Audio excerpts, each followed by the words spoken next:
Hi everyone, this is audap. Let's continue our game of Iwaihime on PC.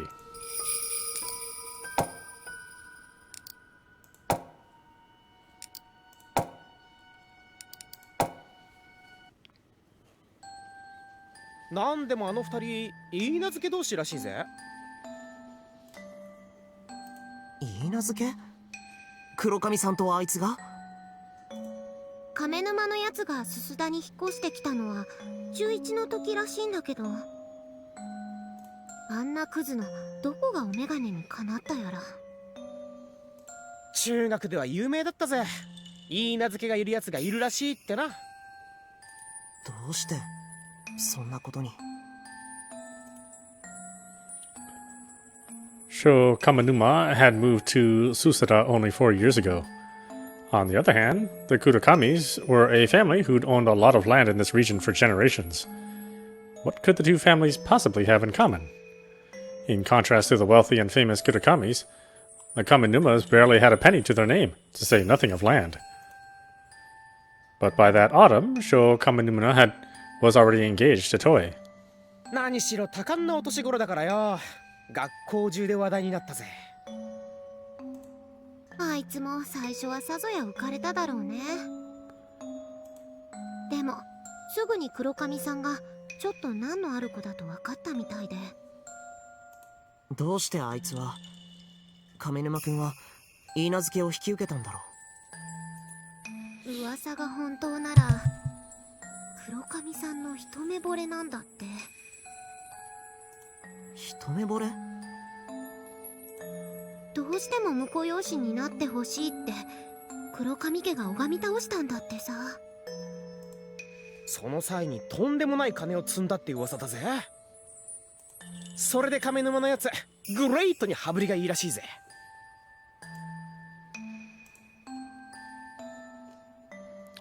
Toei Kurakami.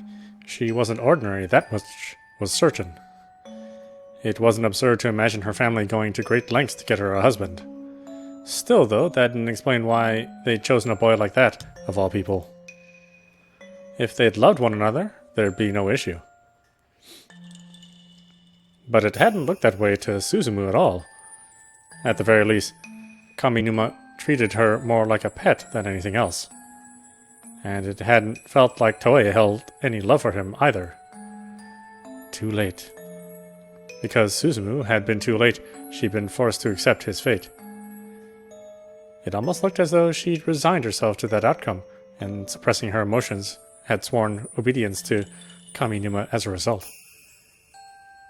じゃあな、また明日な。Natsuya waved goodbye to his friends in front of a deli in the shopping district. The shop's name was Atsua's Piping Hot Deli. His family ran the place. Suzumu and Tsubakiko waved back as they left. 進む、しつこいと思うかもしれないけど、黒髪さんに近づくのは良くないと思うよ。どうして？うまく言えないけど、良くない感じがするの。そうかもしれないね。少なくとも彼女は遅すぎたにせよ、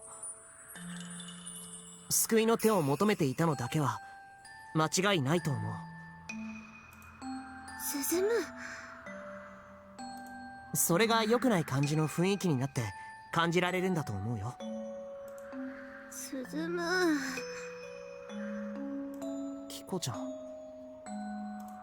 私、もう一度警告するからね。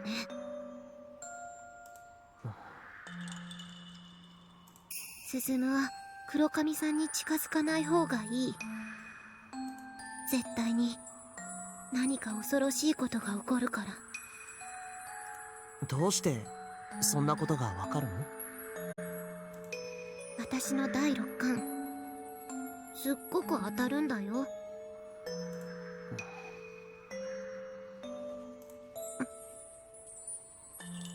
ありがとう。用心するよ。用心しながら近づくよって意味でしょ。もう知らない。 Tsubakiko stuck out her tongue and slammed the door to her apartment. I walked into my own apartment and closed the door. Entering my own space, isolating myself from the outside world, filled me with an odd sense of lethargy. Sure, it was a relief to be home, but I also had the strangest feeling that my door was like a portal to another world. Though it was warm enough to make me sweat a little out there, it was cool in my room. Almost like the place was too big for me alone. I didn't know why, but I felt like I had been here on my own for a long time. 汗をかいたね。シャワーを浴びよう。 When I was alone, I tended to talk to myself to ward off the stillness of it all. Perhaps it was a bad habit of mine. I hung my school uniform up and entered the bathroom with a fresh pair of underwear in hand. The bathroom was humid when I went in, almost as though someone had only just finished bathing there. I picked up the scent of bathwater. Had someone used my bath? Someone's scent was lingering amidst the heat. As it dawned upon me that I didn't recognize whose it was, I felt a twinge of unease. I slowly, yet gently, pushed open the door to the bath. And when I did, heat rushed out, along with a sickening body odor. In the bath was meat. No, it was probably a person. Something slovenly and obese, bringing to mind a distended stomach bulging with fat and grease. Curly black body hair peeked out between the swollen folds, filling me with disgust and revulsion. Blemishes and shaggy moles, crimson scars from scratching sweaty itches too hard. Skin as hard as scabs outside the joints, bruised blood vessels that wriggled like worms. And an acrid stench like sweat and candle wax that spread with the heat and clung to my nostrils. A blob of meat, like an especially disgusting middle-aged man, was sitting right there. All of a sudden, it squealed and twisted. I couldn't tell what was its front and what was its back. It was clear it had noticed me and was turning to face me.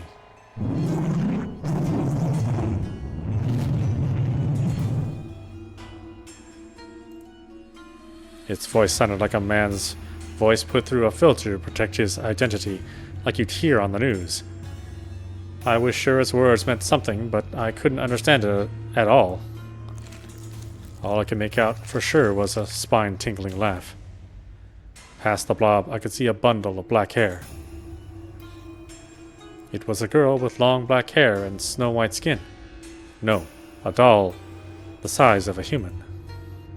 Its joints clearly indicated it was what they called a ball-jointed doll. The blob held the doll as it turned around. When I saw the doll's face, I couldn't help but gasp. Because that was Kurakami's face.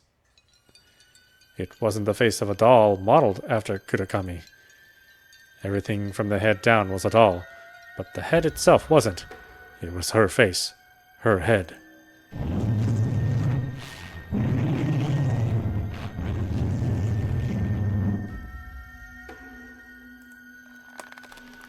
One of Kurakami's joints screamed with a sickening crack. I couldn't tell what the blob was saying, but it was obvious it had returned its attention to Kurakami. The blob fiercely embraced the doll attached to Kurakami's head and greedily sucked on it. The ball joints creaked with pain and moaned in the exact same rhythm. Kurakami broke out in a cold sweat and gritted her teeth. She was clearly in agony. Yet, oddly enough, my heart felt relief in the face of that repulsive terror. The disgusting relief that the blob wouldn't do anything to me while it was busy with Kurakami. Occasionally, there would be a crack, and one of the ball joints would bend in an anatomically impossible direction. Even Kurakami couldn't help but moan in agony. I couldn't even begin to imagine the harrowing pain she must have been in. I didn't know how long Kurakami would hold the blob's interest. But eventually, he would get bored, and when it did, I would be next. A part of me wanted to fight to save Kurakami. However, the grotesque blob before me and my fear were both so overwhelming, I didn't know what I could do against that thing. I couldn't just ignore Kurakami's suffering. If I couldn't work up the courage now, I never would. 黒髪さんを離せ All of a sudden, the blob stopped. And then it slowly and surely turned back to face me. Fear and regret seized me from head to toe.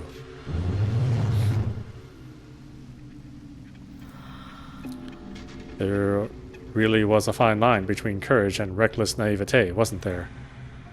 The ability to feel calm and safe when faced with such terror was truly a luxury.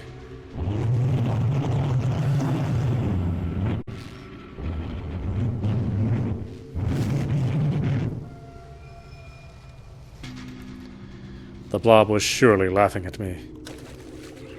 It then stopped toying with Kurakami and tossed her in the hot water of the tub. Kurakami's body sank in the bath with a loud splash and vanished. What rose out of the water next wasn't Kurakami. It was a doll, one I recognized. The Japanese doll Kurakami always carried was floating there in the tub.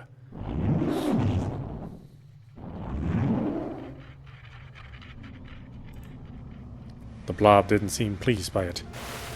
It groaned with discontent as it scooped up the doll and turned it around and around, studying it from every angle. That was probably my one and only chance. With the blob's attention off me, this was my first and last opportunity to escape. But my legs wouldn't move. They crumpled beneath me, as though I were a marionette. Of course, that blob was only playing with dolls. So even I was its doll too. Without even realizing it, my body from the neck down had become a ball-jointed doll, just like Kurakami. The blob lurched menacingly towards me. It then lifted me up, placed me between its folds, and smothered me against it.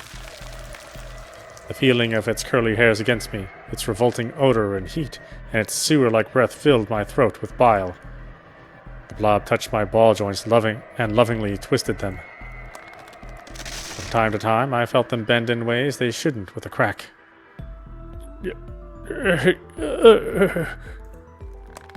Though barely conscious, I could feel my joints bend and break into various directions, one after another. Finally, they all broke, leaving me nothing more than a head.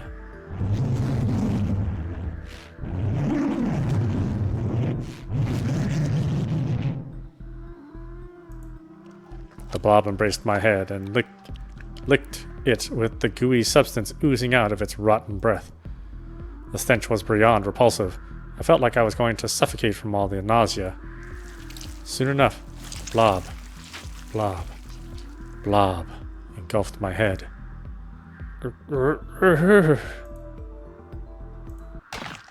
Snap.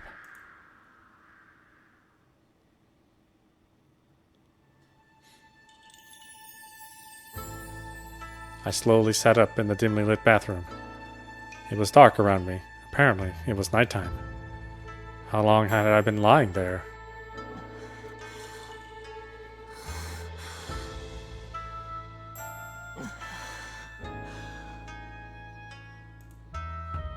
I felt like I'd just been in the throes of a horrible dream.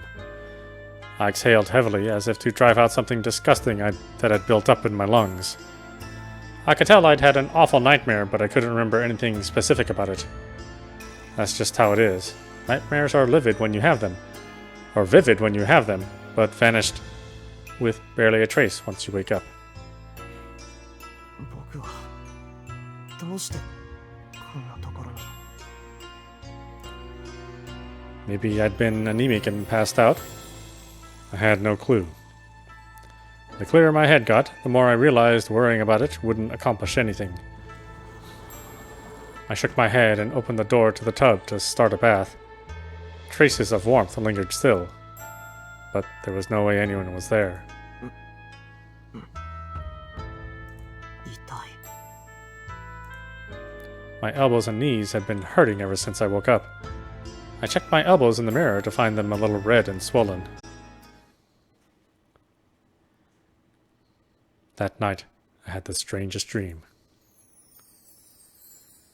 It was of Kurakami, sitting alone in a world of falling black snow. The black snow landed on the shoulders of her white robes, staining her in a monochrome gradation.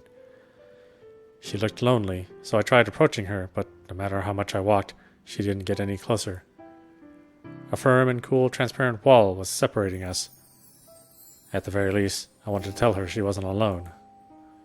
I kept pounding on the wall and shouting at the top of my lungs, but she didn't hear me at all. Upon closer inspection, I realized tears were streaming down Kurakami's face. The black snow sullied her tear-stained cheeks, making it look as though she were crying lines of black. She was facing my direction, but it didn't seem she could see me. Perhaps the wall was only transparent on my side. If that were true, then she was all by herself within the wall, the black snow burying her whole. My heart ached at the sight of her tears. Was it pity? Sympathy? No, it was a sense of duty, no question about it. A baseless sense of responsibility telling me I had to save her. If I didn't, she'd be left alone in that world, doomed to be buried and fade away under the black snow, all the while shedding tears stained black by the soot.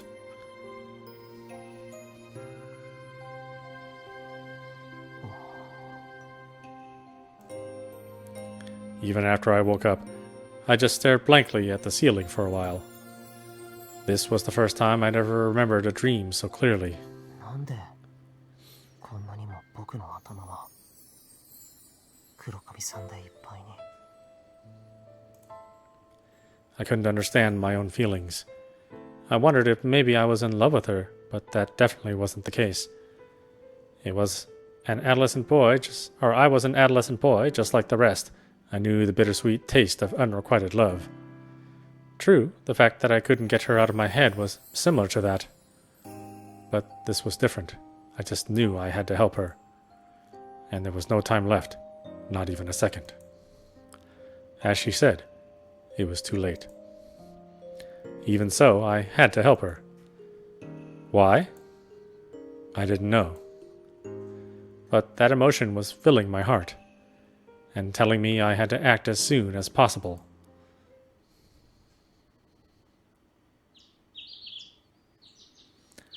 That peculiar feeling stuck with me even after Kiku invited me to go to school with her. I still couldn't get Kurakami out of my head even after we got there. 北上さん。はい。衣笠さん。はい。黒上さん。ああ、黒上さんは欠席の連絡が来てましたね。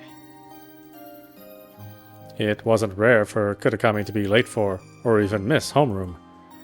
But even so, she still went to school every day.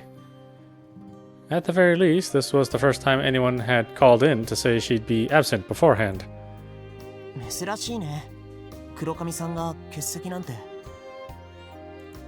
いいんじゃね？どうせ来たって勉強なんかしてねえし。松田くん、そういうこと言わないの。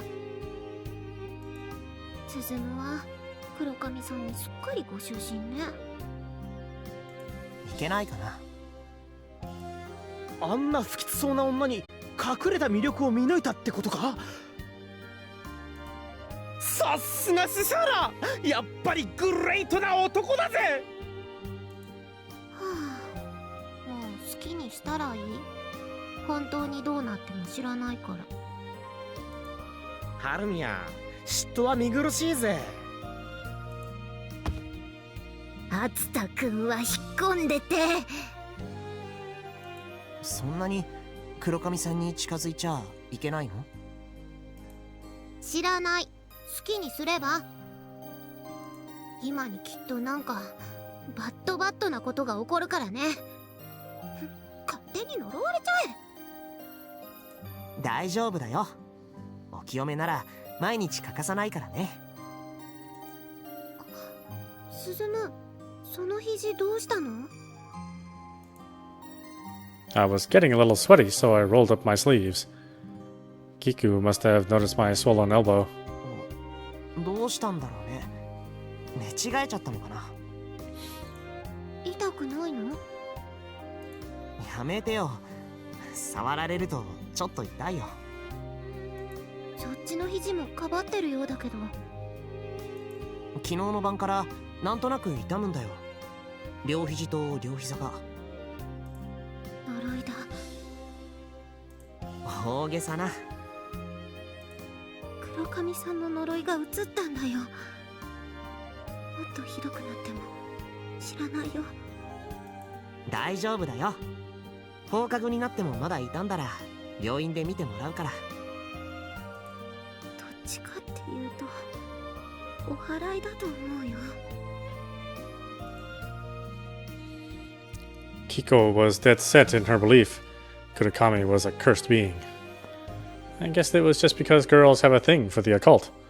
Probably.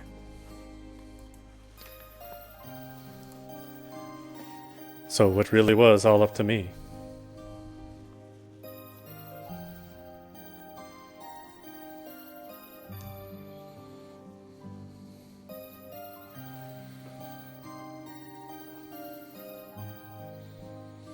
Oh, cat break.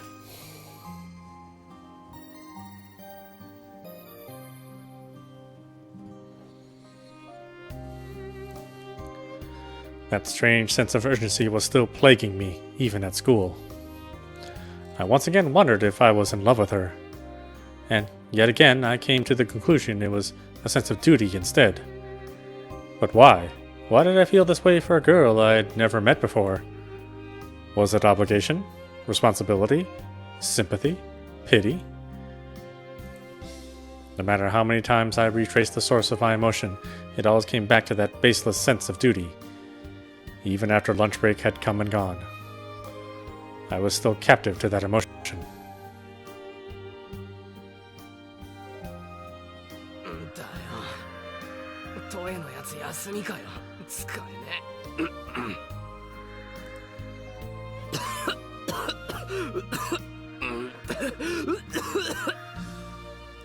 翔ちゃん、大丈夫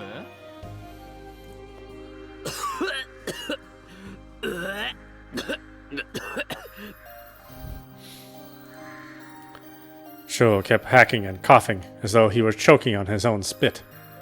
His buddies kept rubbing his back with wry grins until he finally calmed down. Sho wiped his forehead to find beads of sweat. He must really have had it rough. なんか朝から調子悪くてよ。なんか粉っぽいんだよ。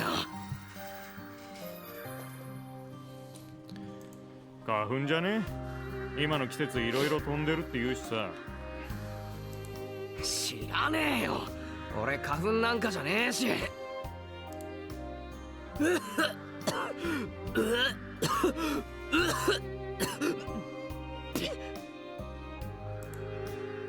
Sho spat in disgust and coughed up phlegm. なんだよこれ。うわ、なんだよそれ。めっちゃくれ。What Sho had coughed up was neither yellow nor white. It was black as tar. It was the first time he'd ever coughed up something like that. Shocked, he spat again to see if more of that color came up. But what came out this time was the same colorless spit as always. くしょ。なんだよな。きっとねえの。He stomped furiously on it. つうかさ、朝から俺なんか調子悪いんだよな。咳だけじゃねえの？熱もあんの？やばくね？ああ、マジでだるくなってきた。やべえかも。あんな気持ち悪い女に足なんか舐めさせてっから呪われてんだよ。The delinquents laughed crudely. But Sho heard none of it. He was feeling terrible at the moment. 先生に言って午後老けたらつか横になりて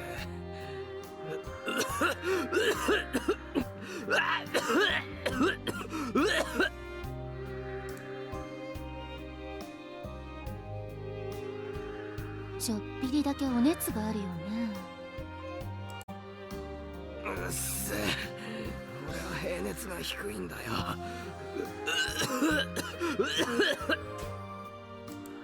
ちょっと横になってみて。様子を見てみましょうね。2の C だったかしら。先生に連絡しておくわね。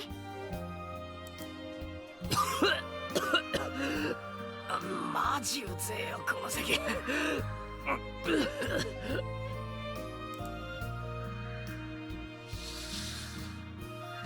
The Hinagata shut the curtain once she saw Sho get into bed. Once his coughing subsided slightly, Sho took his hand off his mouth and found his palm stained black. なんなんだよ。ちくしょう。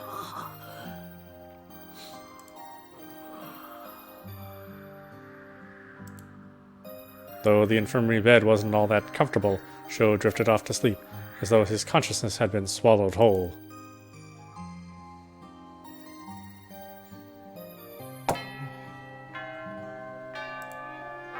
My knees and elbows were still swollen and throbbing, even after school, so I decided to play it safe and go to the hospital. Iwaihime Hospital for Medicine and Surgery, located just past Iwaihime Shopping District, was grander than I'd pictured. Iwaihime was the name of the neighborhood I lived in. Iwai meant celebration, and seeing it around on signs always brightened my day. So although hospitals aren't always the happiest of places, Iwaihime Hospital seemed friendly to me. The hospital was full of the elderly, just like the one where I used to live. I felt a bit guilty for going there for something as trivial as swollen joints. Those more visibly in pain deserve to be here way more than me. Right, just like that girl.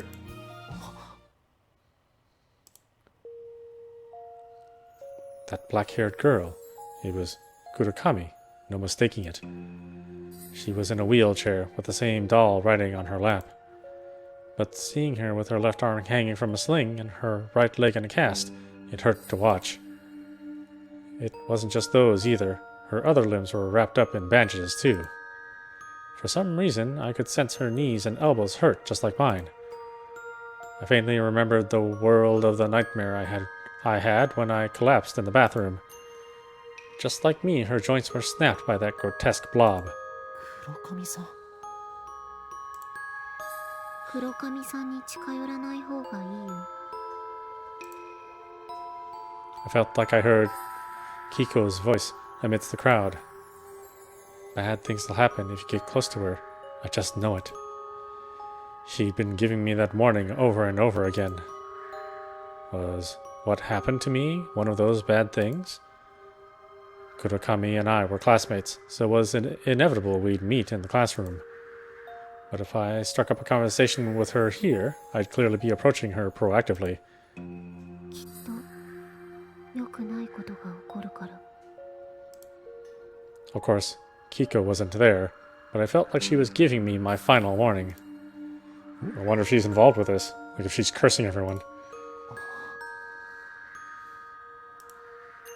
If I just kept standing around, she'd probably disappear into the crowd. I still had a chance to stay on this side. Wait, this side? I asked myself exactly what those words that popped into my head meant. Just as Kiko had a sixth sense, so do I.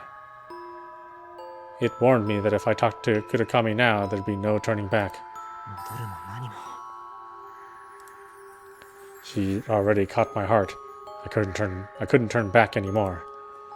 Our destinies were intertwined from the first moment I looked into her eyes. A part of me wanted to save her, while another part of me wanted to know why I started feeling that way. And the latter was the biggest reason why I couldn't get her out of my mind. Kurakami. Just who was she? I wanted to know, and then ask her a question. Who are you, and why do I feel this way about you? I already knew it wasn't something as simple as love.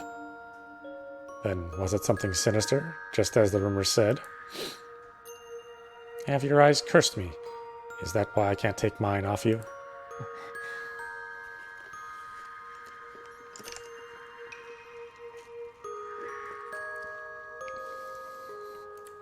Kurokami-san.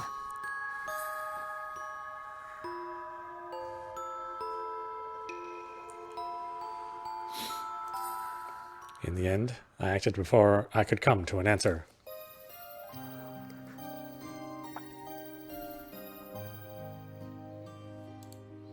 She looked somewhat surprised to see me. I'd never seen such a natural reaction from her at school before. 大丈夫？その怪我。She was expressionless as always, but not in the same way as was at school. She was obviously surprised to bump into me here, of all places. と言って。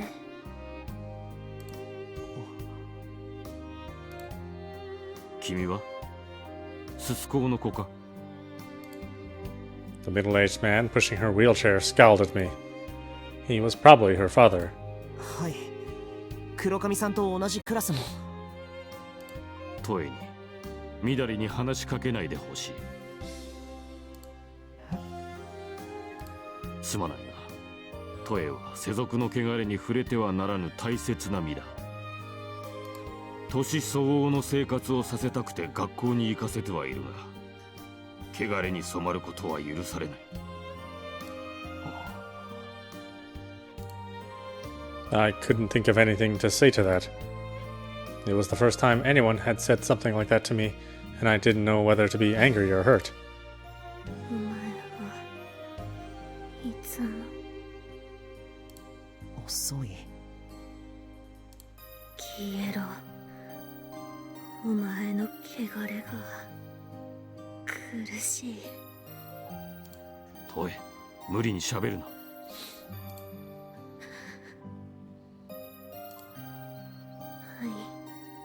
父上。すまないな君。厳しい言葉は謝る。いえ、こちらこそすみません。君が謝ることは何もない。トエを案じてくれるなら、ただ遠くからそっと見守ってほしい。でも Something's tormenting her.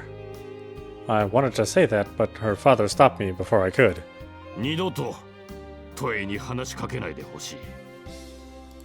君に悪気がなくとも、それはこの子を苦しめる。Normally, someone my age would have no choice but to back down without a word after being told off like that by an adult. However, there was something in me that just couldn't accept that. So I stood my ground. でも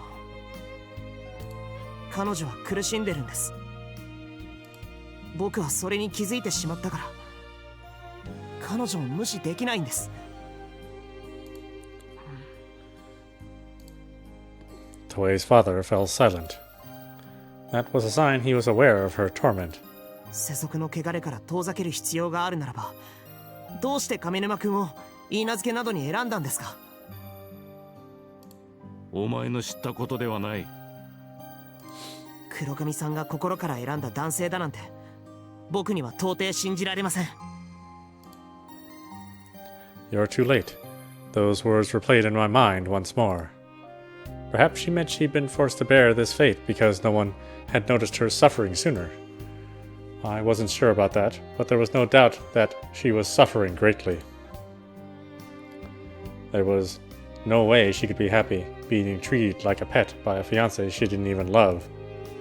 If the rumors Natsu told me were true, yesterday was hardly the first time Kananuma had been so rough with her. Just by looking at her and her father, it was easy to imagine she was from a strict family where she was in no position to oppose him. トエの言い名付けは私が決める。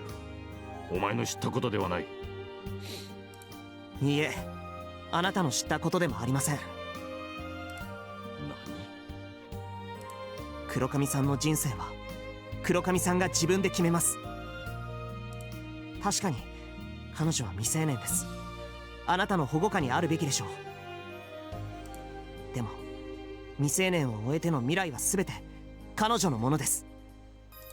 たとえ父親であろうとも彼女の人生の全てを束縛する権利なんてないんです。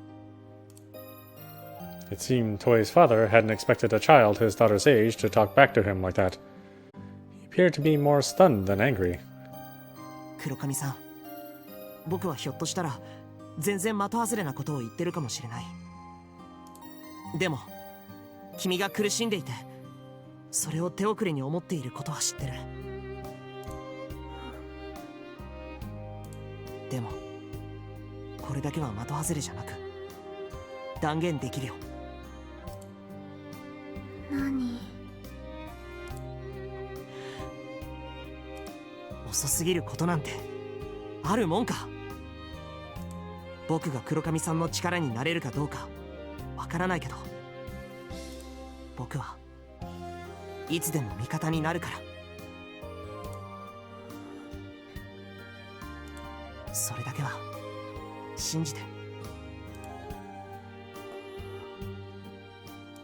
黒髪さんのお父さん、いろいろと生意気を言ってすみませんでした。それでは失礼します。黒髪さん、お大事に。早く。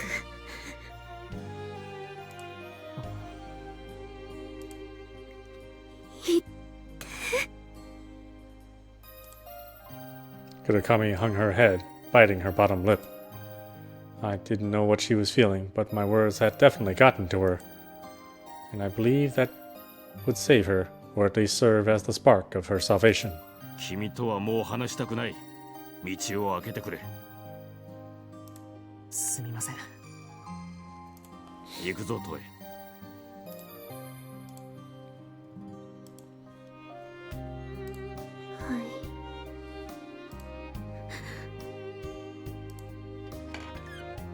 Toei's father gently pushed the wheelchair past me, only for his daughter to look back at me in that very moment. Her eyes were damp with tears.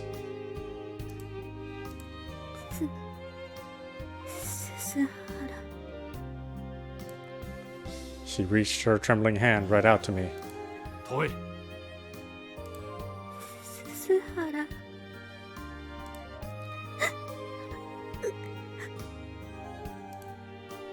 The look in her moist eyes implored me to at least take her hand. And so I did. I wanted to grant her wish, and I didn't need words to do so. 鈴む、黒髪さんには近づいちゃダメ。Why shouldn't I, Kiko? She needs help, so why shouldn't I? The moment our hands touched, time itself seemed to grind to a halt. The world was frozen in place, almost like the TV known as life had suddenly broke. But the girl before me was real, and so was the warmth of her hand. In fact, this world seemed more like reality. After all, her eyes actually had life to them here. Enough to make me question if the days up until now had all been a daydream. That's just how vivid they were. Kurakami shed warm tears and spoke.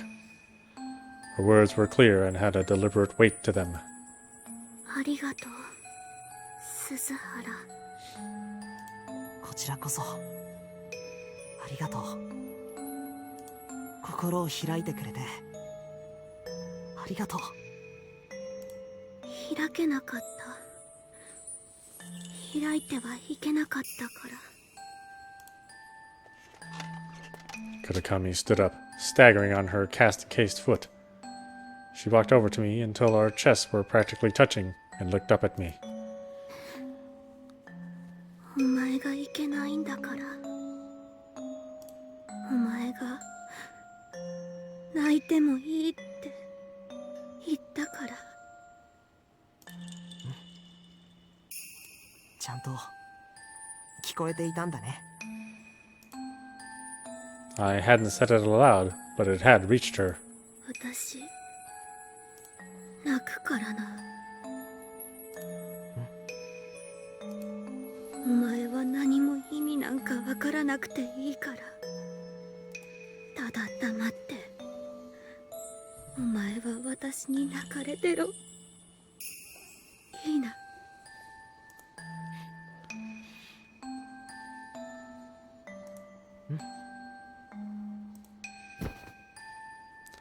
With that word, she gently plunged into my arms. And as she softly clawed at my chest, she burst into tears. I said nothing and let her sob. 遅すぎる。遅すぎる。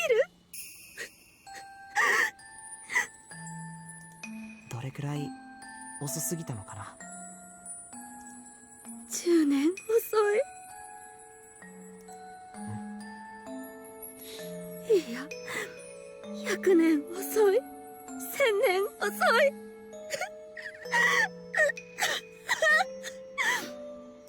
そんなに遅くて本当にごめんね。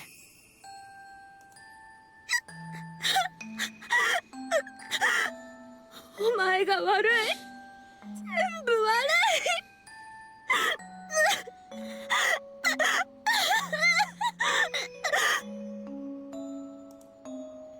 I didn't understand a word she was saying, but I figured allowing her to let it all out would help. She screamed and poured her heart out until she felt finally calmed down. But then, I finally noticed the abnormality of the situation. For a hospital lobby full of people, it was too quiet, almost like the place was closed. Though there were still many people there, they gave off no signs of life. Apart from Kurakami, I couldn't even hear any of them breathing. Furthermore, the lobby that had been so bright and clean was all but enveloped in darkness, like it was after visiting hours when the emergency and night lights served as the only illumination. And since when was it nighttime? Everything outside was dark, like the windows and glass doors had been painted over with ink. It wasn't ordinary darkness either. No matter how late it was, there should have been many streetlights shining brightly. Yet there wasn't a single trace of their light. When had we been brought to this place? これは一体。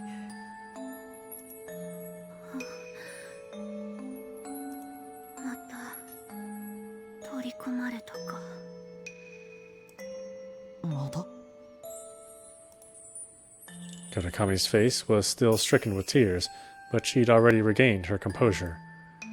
Strangely enough, she didn't seem the least bit perturbed by this this ominous scene. 気にしなくていい。気にしなくていい。ああ、無視していればそのうち終わる。Kurakami spoke apathetically, as though she expected the power to be restored at any moment. She found an empty space on the nearly full sofa and sat down. 座りなさいよ。突っ立っていられるとこっちまで疲れてくる。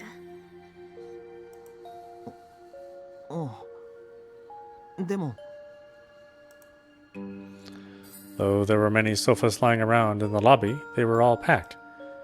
I wasn't able to find a seat and was at a loss for what to do when Kurakami noticed my plight. おう、気が利かなくてごめんなさい。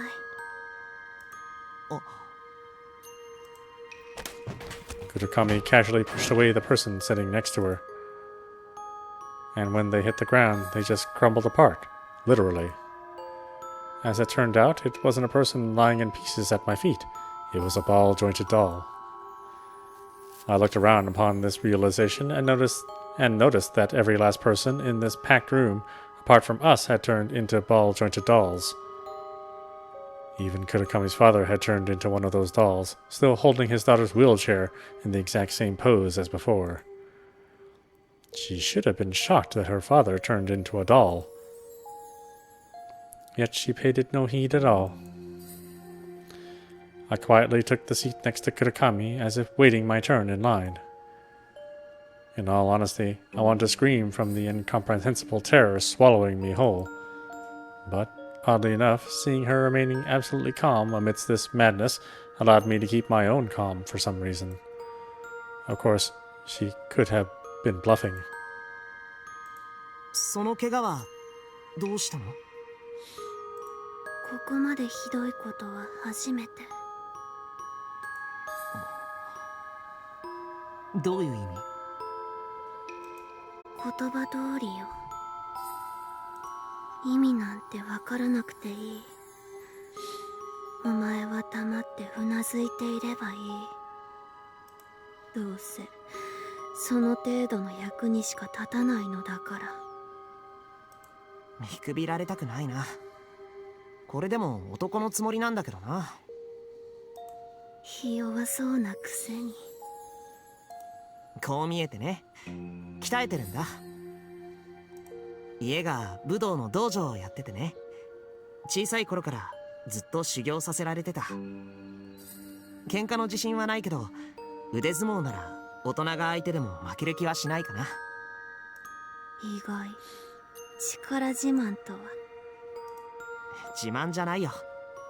冷静に自分の力を理解してるだけだよ。謙虚が過ぎるのはかえって嫌味になることもあると思ってる。どんな修行を？木に藁を巻いて拳で打ったりとか。うちの道場は正拳突きしかやらないんだよ。空手はよくわからない。鈴原流親善武術って言って似てはいるけど空手とは全く別物なんだ。興味ない。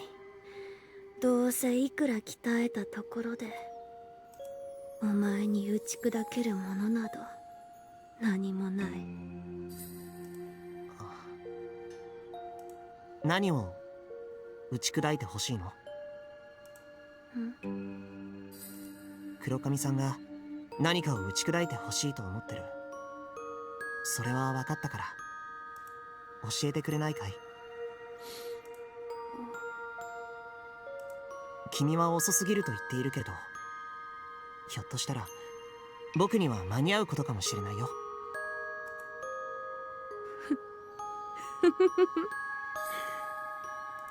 10年遅い、100年遅い、1000年遅い。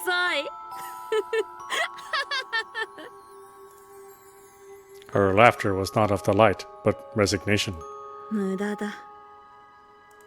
やってみなきゃわからないよ。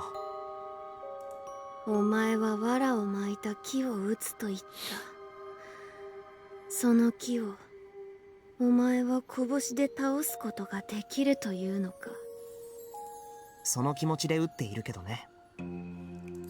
木ごときで遅れを取るひ弱に頼れることなどない。拳でどうこうできる問題じゃないってことだよね。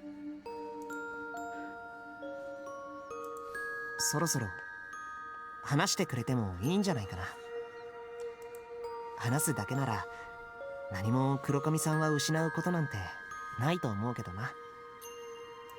拳でどうにかなるかもしれん問題だ。誰かを殴れって話？木を倒すよりは簡単そうだけどな。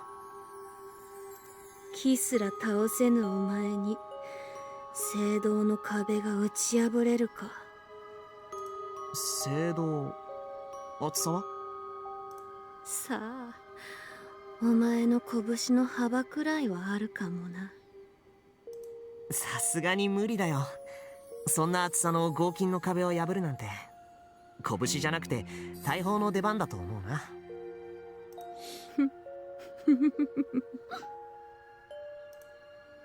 Kurakami laughed with resignation as if to say, "Told you." でも黒髪さんがそれを打ち破られることで救われるなら僕はもっと修行を積んでいつか必ずそれを僕の拳で打ち破ってみせると約束するよ。その修行どれだけかかるやら。そうだね。その意味では確かに黒髪さんの言う通りだね。遅すぎる。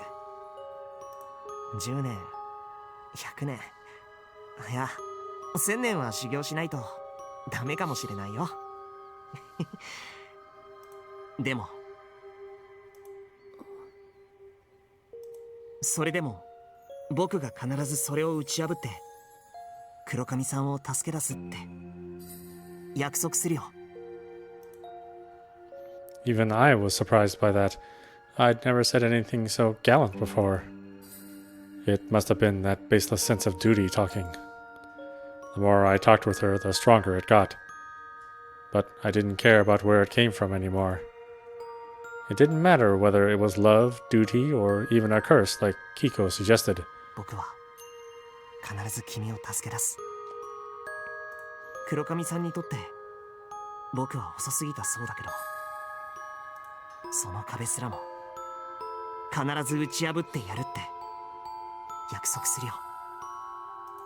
もう遅すぎるのに。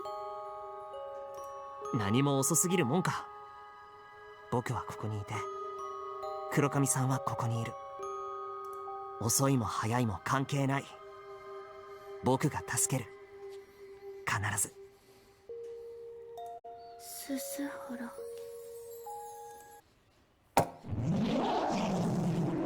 At that moment, the silence was suddenly shattered by a ghastly roar. A visceral roar that shook the very pit of my stomach. The ground trembled as I heard something slimy and gooey approaching us. なんだろう。ちょっと見てくるよ。どうせろくなものじゃない。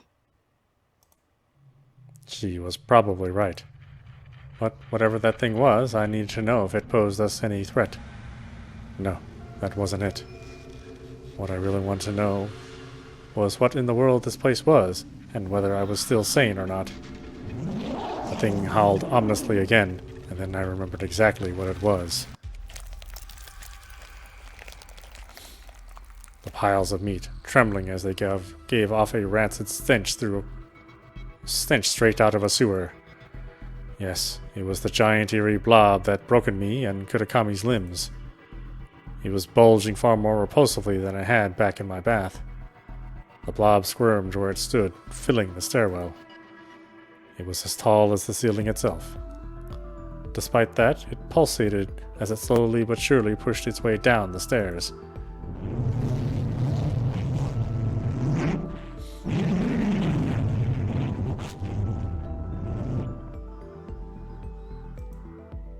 That nightmare had come back to life with a vengeance.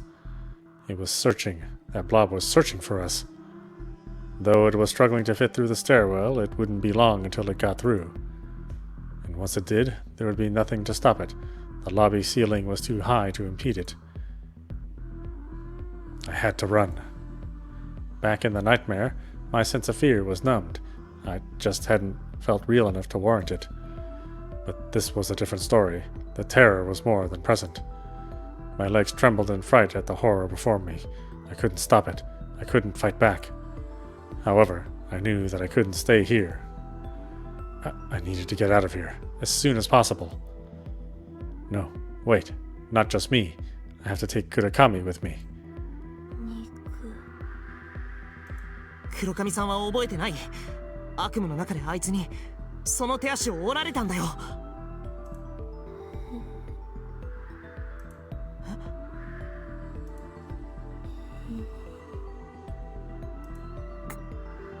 黒髪さん We'd been having a normal conversation just a minute ago, but now it was like she'd been turned into a different radio station. Kurakami's eyes were dull and devoid of life. とにかくここにいちゃまずい。逃げよう。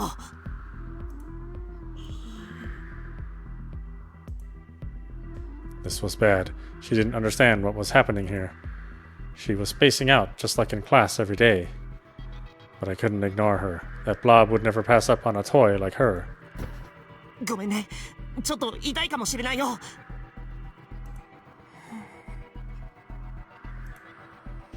I grabbed her arm and tried to lift her up. When I did, her cast caught the doll sitting next to her, and we lost our balance. I caught her in my arms and fell to the floor on my back. ごめん、痛くなかった？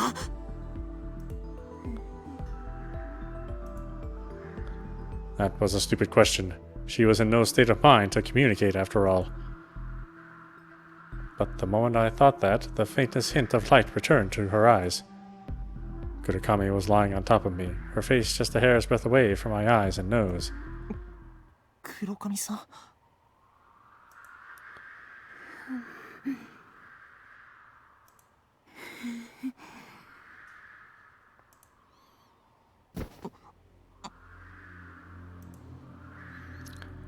Her sweet breath tickled my nose, and then she kissed me right on the lips. She tried prying open my lips with her warm tongue, which squirmed alluringly. 黒髪さん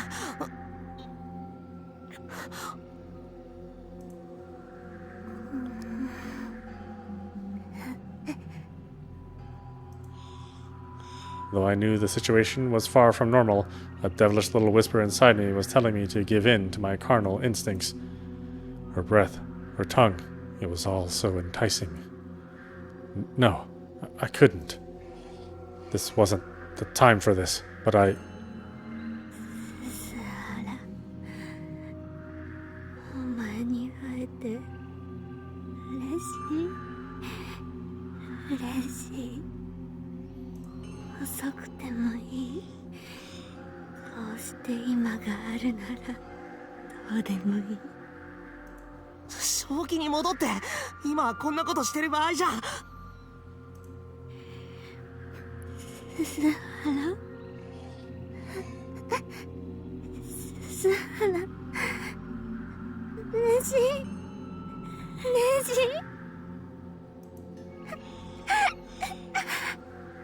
愛して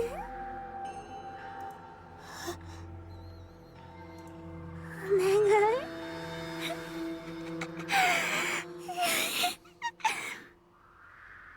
愛して鈴原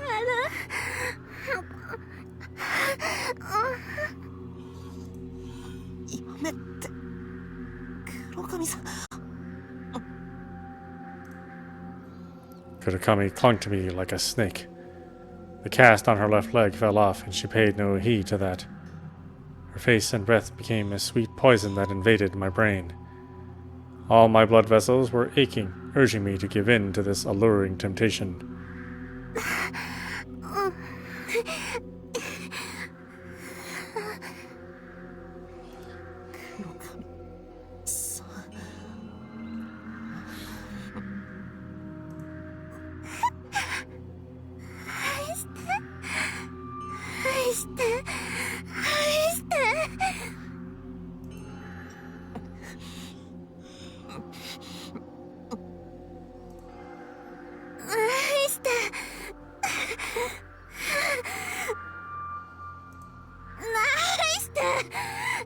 愛してよ鈴原愛が欲しいの赤ちゃん欲しい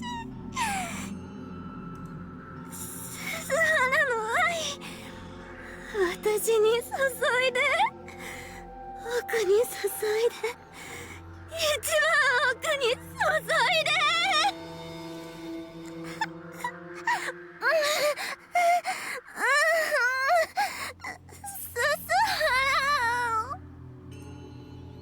I felt like a fly caught in a spider's web.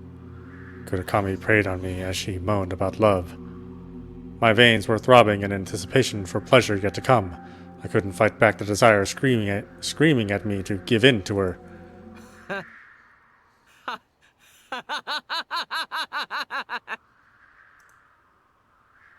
All of a sudden, there was an unpleasant laugh. The moment she heard it, Kurakami froze completely. She raised her upper half to find out who'd laughed. No, judging by her face, she must have already known who it was. She looked like a kid who'd been caught with her hand in the cookie jar. 今度は鈴原とイチャついてるトエが登場とはよ。どこまでもイラつかせてくれるぜ、この夢はよ。Kamenuma laughed, an unstable look in his eyes. よう、鈴原。面食らってるみてえだな。亀沼くん。イカれてるだろ、その女。男と見たら誰でも欲しがる。とんでもねえイカれ女よ。翔様、違うんです。私には翔様だけ。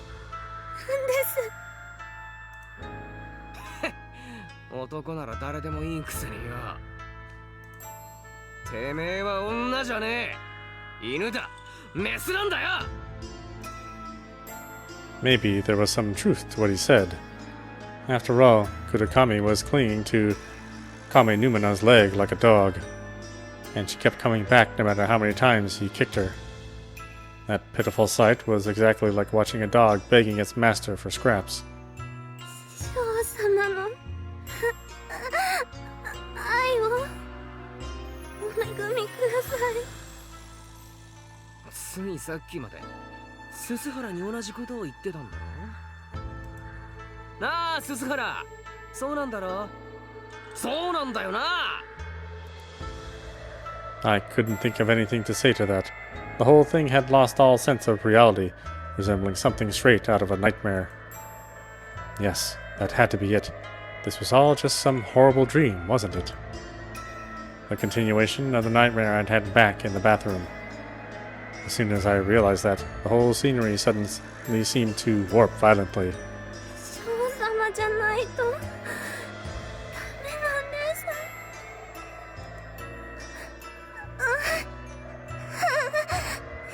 少様の赤ちゃん作りたい。うるせえメス犬。誰彼構わず浴場しやがって。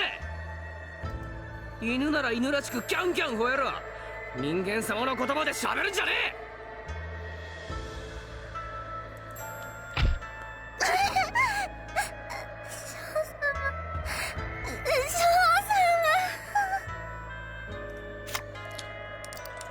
え。Alright. Boy, what a crazy turn, huh? This is, Autopostrophe. You've been watching Iwaihime on PC. Anyway, I hope you enjoyed watching. I will see you at the next stream.